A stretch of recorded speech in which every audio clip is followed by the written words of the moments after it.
Shroom Blaster, a top-down shooter. Our entry for the GMTK 2024 Game Jam. The team was built to scale. Hey everyone, we are 509 Studio, a husband and wife game development duo from Bulgaria. And today, we are diving into our second Game Jam experience. We are excited to share you the process, the ups, the downs, and how we managed to create something fun in just 48 hours. The first thing we did was brainstorm ideas, but we couldn't decide exactly what to create.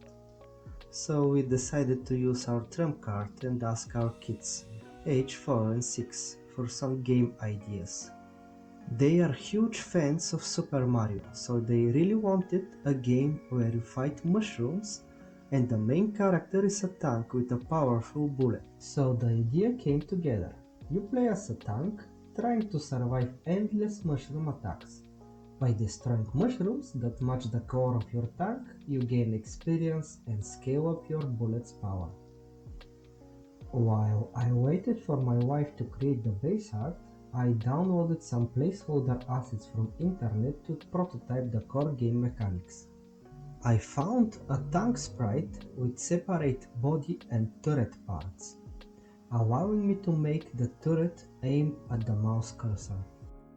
I also added some placeholder enemies and attached a basic follow script and gave the enemies the ability to attack and damage the player.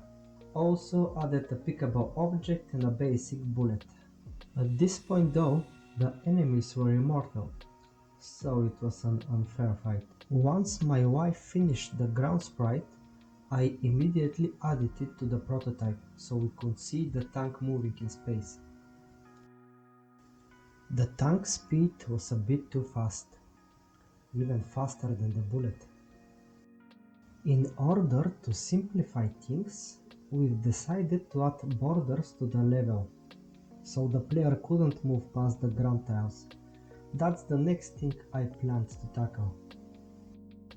Meanwhile, my wife added more details to the ground tile and finished the player and enemy sprites, as well as the splash art. We had 3 color variations, blue, green and red, for both the player and the enemies. Our kids were very specific about the mushroom design. They even gave us a toy Goomba for reference. They really wanted to contribute to both the game design and art, so my wife let them color the base splash art. After receiving the new assets, I replaced the placeholder sprites with the new green tank and mushroom.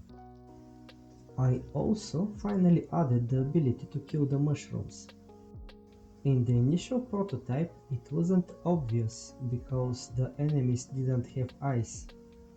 But now that they were chasing me, I noticed they weren't facing the right direction. So I had to fix that before moving on to the other gameplay mechanics. After some research, I managed to make the mushroom focus correctly on the tank, and to be honest, we are really happy with the outcome. Next, I started working on the color matching and bullet scaling mechanics. And when my wife finished with the design, I also need to implement the UI elements, main menu, pause menu and game over screen. In the end, we successfully uploaded a playable prototype. We had to cut a lot of corners and left some bugs unresolved to meet the submission deadline. But we are extremely proud of what we accomplished in just 48 hours. You can find and try Shroom Blaster at our itch page. Link in the description down below.